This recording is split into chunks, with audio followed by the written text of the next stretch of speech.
大家好，我是邱平，我现在来到了长春。来到长春有一个地方不得不参观一下，就是伪满洲国皇宫，也是博物院。在上个世纪呢，溥仪他在这里当了14年的傀儡皇帝，也就是说，在这个地方他居住了14年。现在我们就来去看一看溥仪当年他生活居住的地方是啥样的。这个伪满皇宫是当时伪满洲国的核心。说到皇宫，大家可能就会想到北京的故宫，还有沈阳的故宫。沈阳的故宫离这里不会太远，到时候我们也去看一看。那这个伪满皇宫呢，也是一座比较巨大的宫殿。它现在这里呢是收门票的，70块一个人。我们今天就来这个伪满皇宫，边看边走，边讲一讲溥仪的故事。这个地方也是长春溥仪研究院，因为溥仪在这里生活了很多年，这个地方留下了他的很多足迹，所以可以研究。这个伪满皇宫院并不是溥仪来到长春之后修建的，而是早期就是一个衙门，管理盐务的。后面呢，溥仪跟日本人选择这个地方作为皇宫，于是呢就加以扩建修建。这个伪满皇宫总的占地面积达到25万平方米，建筑面积13.71万平方米，好像比沈阳的故宫面积还大。它里面有集西楼，就是溥仪和他的皇后婉容居住的，还有晴明楼、同德殿等等。这里面的建筑风格是多样化的，有中式的、日式的，还有西式的，相当于中西合璧。这就是伪满皇宫的正式大门，算不算是高墙大院？可以看到黄色琉璃瓦，这个大门是黄色琉璃瓦，远处那些就是伪满皇宫的建筑，也都是黄色琉璃瓦的。既然这个伪满皇宫是溥仪日常居住、办公、生活的地方，我们就来简单介绍一下溥仪这个人。尽管大家是非常熟悉啊，溥仪呢是叫爱新觉罗溥仪，他一生是幸运的，也是非常悲惨。1906年出生于北京。1908年的时候，慈禧病重临终前，指定溥仪为皇帝，由载沣辅政，隆裕太后垂帘听政。于是呢，溥仪就成为大清朝最后一位皇帝，年号宣统，也是中国封建社会最后一位皇帝。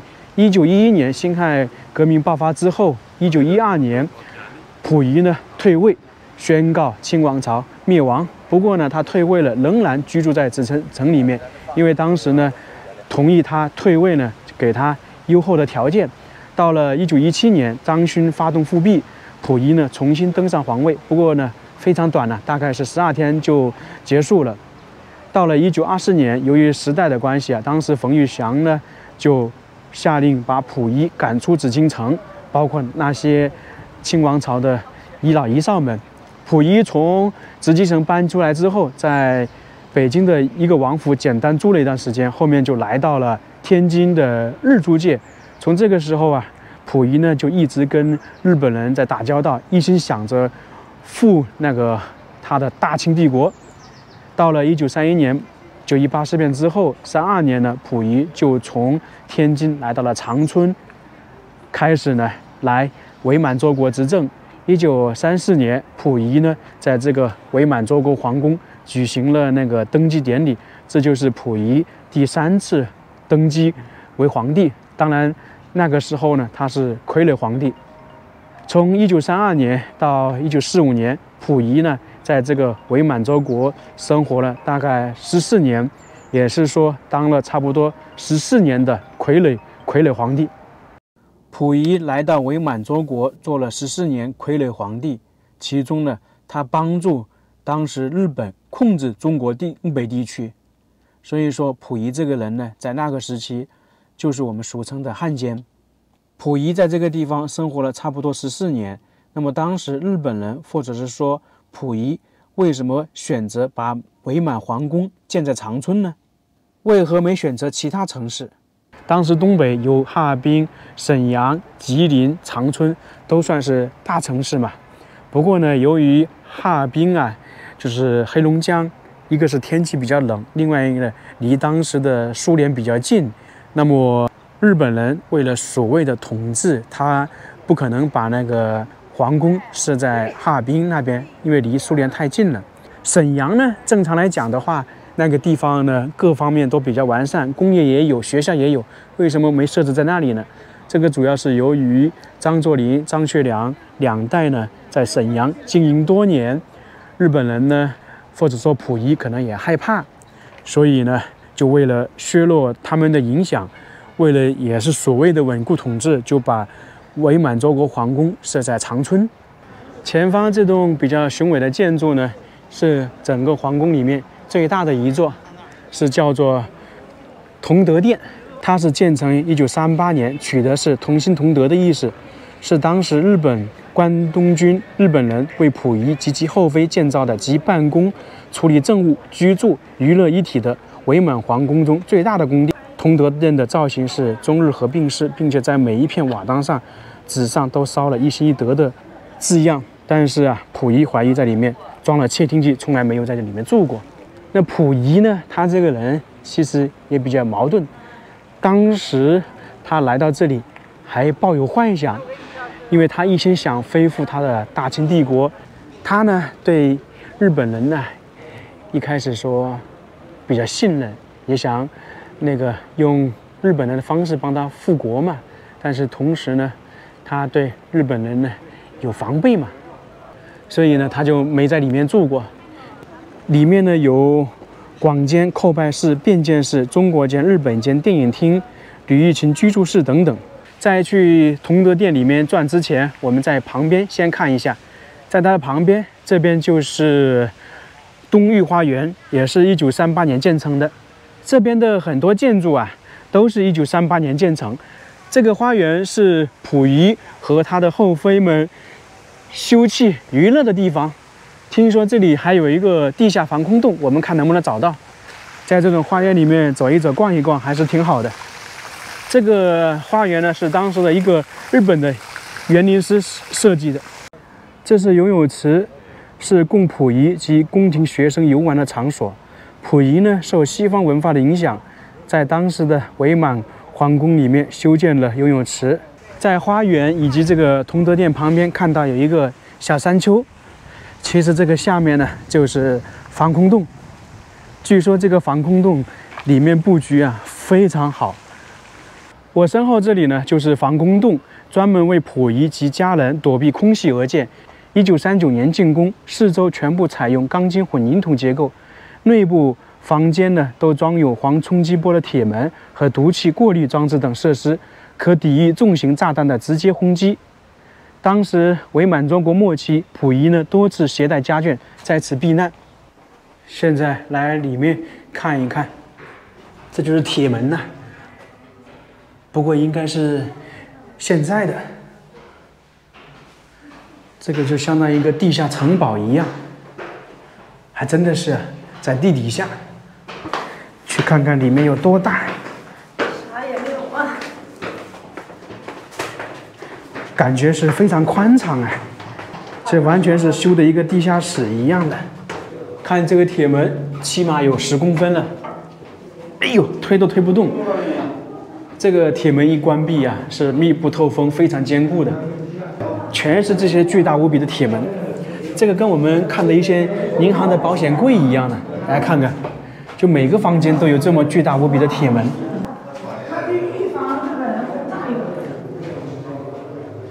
这就是房间，溥仪当时呢可能就躲在这个里面。现在里面是没有什么，但是我估计以前呢生活设施应该是挺多的。仔细看看这个门，它开关的话必须是通过这个转盘这样用力转，这个门呢才能关闭或者打开。它里面和外面都有这么大的我们说的门栓一样的，把它固定在这个位置。很坚固啊，所以当时溥仪可能是为了他安全呢，也是想尽了一切的办法。这里面呢，溥仪也是来躲过的。现在我们就准备出去了。这个门我估计有好几吨呢。我们现在能够看到这么完善、这么豪华这样的防空洞是极其罕见的，很难找得到。看完了花园和防空洞，现在去这个楼里面看一看。当时日本人或者是溥仪从外面回来，他们车的话应该是可以直接开到这个门口，这个就跟我们在很多酒店看到的类似啊。他停在这里，然后从这个大门进去。尽管修建是给溥仪居住的，但是他一天都没有居住。我们就去看看里面内部的布局，一进来感觉就富丽堂皇啊！大家仔细看看，这个是不是跟那种教堂有点类似啊？这里呢是叫做广间，它是日语，按照我们的说法是叫做大厅。溥仪呢曾在这个地方接受日伪高官的朝贺，同时呢也是在这个里面举行家宴的地方。它这个1楼是有广间、叩拜室、便见室、中国间、钢琴间、台球间、日本间。大厅一直往前走，就到了叩拜间，相当于是参拜室，是溥仪处理政务、召见日伪官吏、会见来宾、接受朝贺的场所。遇到重大节日时，溥仪呢曾多次在此接受皇族子弟及亲近人员的三叩九拜之礼。那相当于溥仪坐在那个地方，他的那个皇族子弟啊，比方说他的侄子，还有亲近人员，就在这里叩见皇帝，祝皇帝万事如意、新年快乐、中秋快乐等等。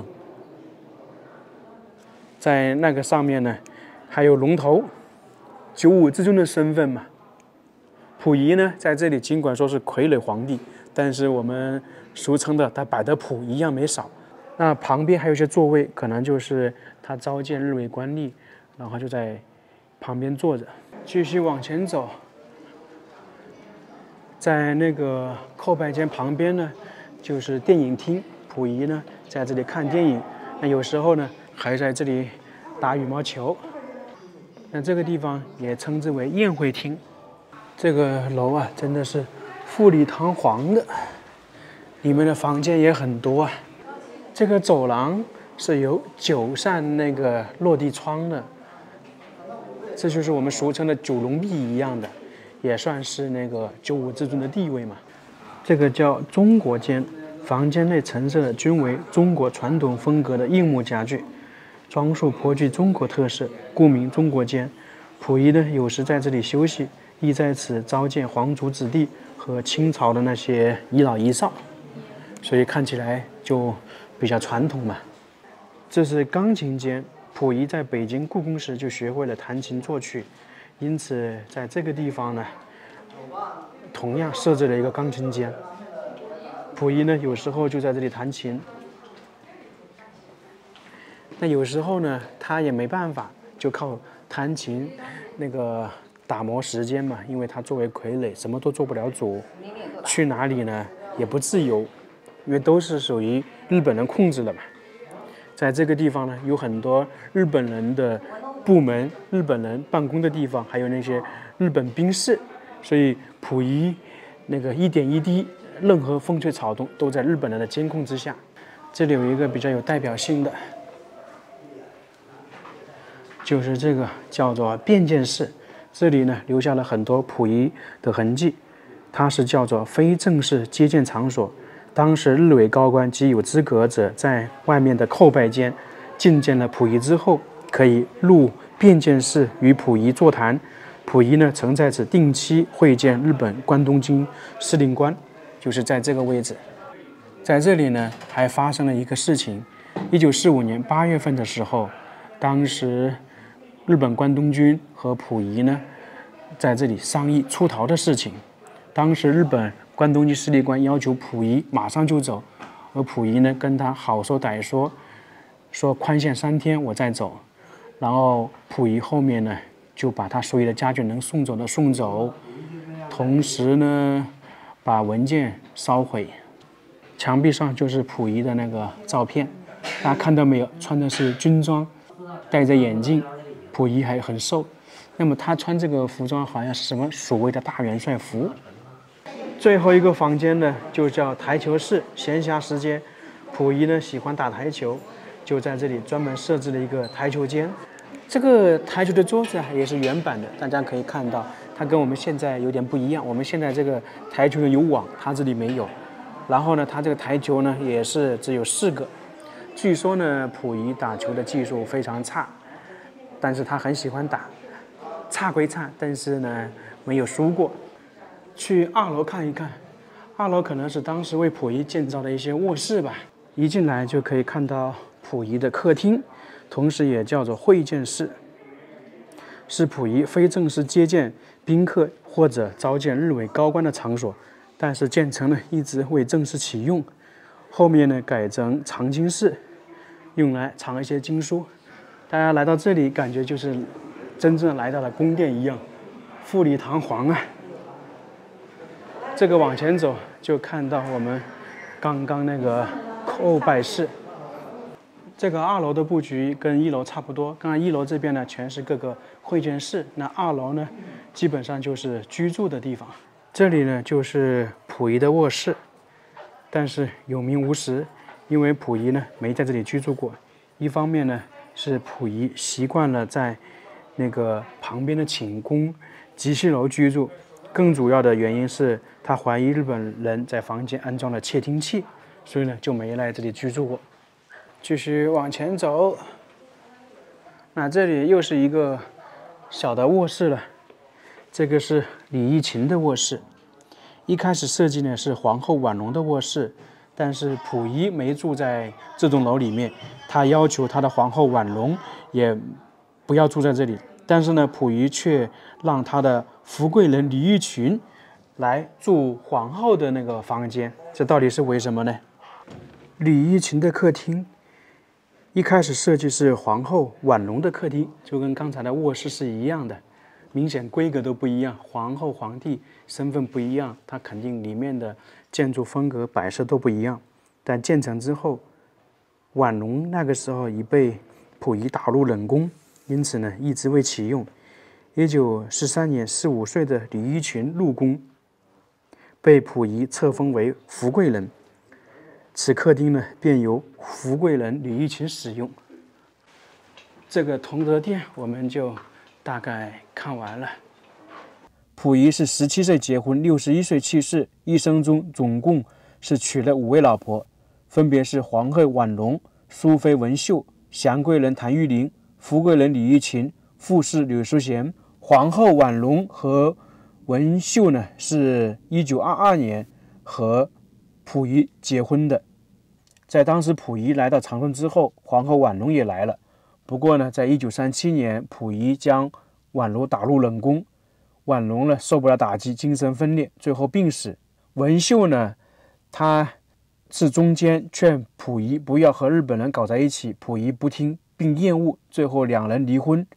最终呢，在1953年去世。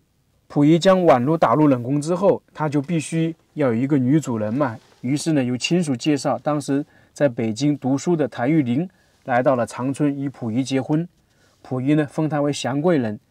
当时谭玉玲17岁，溥仪32岁，2个人很恩爱。不过呢，生活了5年之后，22岁的谭玉玲呢，却病逝了。谭玉玲去世之后，日本人呢又提议溥仪娶一个日本女人为妻，但是呢，溥仪他这个时候有点怀疑日本人，所以坚决不娶日本女子。最终呢，他挑中了正在上学的李义勤。李义勤呢，是1957年与溥仪离婚，58年呢，她嫁给了当时的一个电台工程师。婚后呢，2个人有一个儿子。2001年，李义勤在长春去世。最后一任妻子呢，是溥仪。1959年回到了北京，他当时已经成为一名普通公民，经人介绍认识了做护士的李淑贤。看完了那个同德殿，现在去看一下溥仪日常居住的地方。因为那栋同德殿尽管说是为溥仪修建居住的，但是他没有住过啊，他不放心，所以就住在其他一个地方。这边属于东厢房，那么有厢房就有四合院。这里是一个典型的四合院，就是溥仪和他的后妃居住的地方。后面这栋建筑就是它是1928年修建的，是当时盐务部门的一个办公场所。后面呢，这里变成皇宫，溥仪呢就来到这里居住。前方这个就是集戏楼，溥仪日常居住的。那这个房屋呢，很有那个民国时期的特色啊。这个在很多地方看到这样的建筑。现在进去看一下，最多可以容纳50人同时参观。哇，一进来就感觉是富丽堂皇的。先在1楼看一下，这左边有一个卧室，是谭玉麟的卧室。谭玉麟1937年和溥仪结婚后便住在这里，被册封为祥贵人。由于呢他温柔贤惠，处事得体，对溥仪呢体贴入微，深得溥仪喜爱。可惜烽烟薄命啊，1942年突然病逝于在此，年仅22岁。当时谭玉麟去世之后，溥仪他怀疑是日本人做的手脚，所以从那个时期呢，溥仪对日本人的地方之心呢更重。在卧室旁边就是书房。谭玉麟这个人呢，也可以说是琴棋书画。这个地方最早的是溥仪的客厅，37年就改成了祥贵人谭玉麟的书房。这里呢，不仅是他读书、习字、弹琴、休息的场所，心灵手巧的他，还时不时在这里呢，做一些生活用品送给溥仪。所以呢，他得到溥仪的喜爱嘛。这是客厅，原来是溥仪和侄子们吃饭的餐厅。1937年后，变成了谭玉麟的客厅。由于谭玉麟为人随和，不仅呢没有防妃的架子，溥仪妹妹呢及侄媳常常来这里聊天，和谭玉麟玩耍。因为年纪比较小嘛，大家能够一起玩得来，所以这个地方被称之是伪满皇宫里面唯一一个充满笑语的地方。去2楼的溥仪卧室看一看，这里呢是中药库。溥仪自幼身体虚弱，御医呢每天都要为其把脉诊断，没病了也要开药方，吃药成瘾。于是呢，特在此设置了中药库，储存和收藏了大量的名贵中药和适量的西药，以便他使用。现在就来看看溥仪的卧室。1932年4月3日到1945年8月11日，溥仪呢一直居住在这个地方。他睡觉从来不盖被子，总是深盖毛巾过春夏秋冬，不知道为什么。这个卧室也不是太大，为什么会这样呢？我们去故宫也好，以及去山西一些地主大院都能看到，他们的卧室房间其实不是太大。这个是在以前讲究一种聚气的说法。如果说房间太大的话，你的气势就会泄了。在卧室的旁边就是溥仪的书房。他平时在这里读书习字看报。在溥仪刚来长春的时候，他是在通德殿那边接见日伪高官。后面在这边时间久了，他可能也知道复辟他的大清王朝没希望了，后面相当于破罐子破摔一样，他就不去通德殿了，就只愿意待在这里。那些日伪高官呢，就来这里见他。前方这里呢是当时所谓的皇后婉容居住的地方，同时呢也是伪满皇宫里面的冷宫所在。婉容呢一开始是皇后，后面被打入冷宫，相当于就幽闭在这一个空间。她的卧室、她的客厅、她的休息场所都是在这一块。早期的婉容作为皇后，她在这个地方是宾客临门很多人来看望她。后面被打入冷宫呢，相当于就是门可罗雀，与世隔绝，没有人了，就他一个人生活在这里。现在我们来看看他的卧室、客厅。1922年，婉容和溥仪大婚之后，但是呢，婉容从来没有溥仪同床共枕，所以呢，两个人关系也就一般。后面呢，婉容呢长期得不到那个溥仪的关心，于是就和溥仪的一个随侍就是侍卫私通。被溥仪发现之后打入冷宫了。看完了溥仪居住的地方，我们再往前走一走。它这个里面面积太大了，我们也逛不完，只能挑一些建筑来看一看。这栋大楼叫勤民楼，建于1914年，占地面积1200平方米，是一栋哥特式2层建筑，同时呢也是伪满皇宫主体建筑之一。最开始呢是办公楼，后经改建维修成为溥仪的办公楼。前方这个就是进入这栋大楼的门，叫做晨光门。这个大门非常有名啊，因为溥仪他来到这边之后，他见日本关东军或者其他重要人物见完之后，就要在这个台阶上合影，合影之完之后，就把这个照片刊登在报纸上面。所以这个晨光门当时在伪满时期，这边是家喻户晓的名门，大家都知道有这个门，因为时常在报纸上能够看得到。在这个里面呢，也有很多房间。那溥仪在这里处理政务，他会召见很多人，除了日本关东军的司令可以直接见他，其他的人来到这里呢，必须要等待。这里呢是清明楼的导览图，第一候见室、第二候见室、吉冈安置办公室，这是一个日本人，日本人在这里有专门的办公室，就在这里可以体现了溥仪呢在这边的地位真的不高，是日本人的傀儡，因为日本人可以直接在你的皇宫里面有办公室，而且呢还有日本的那个宪兵等等。这个日本宪兵室建于美晚初期，是日本关东军一些宪兵部队住在伪满皇宫执行特殊任务居住的场所。一般这里呢有3到5名日本宪兵驻扎，任务是美名其曰负责保护溥仪，其实呢就是为了随时随地监视溥仪在宫中的所作所为，并上报关东军，从而严密地掌握溥仪在宫内的活动。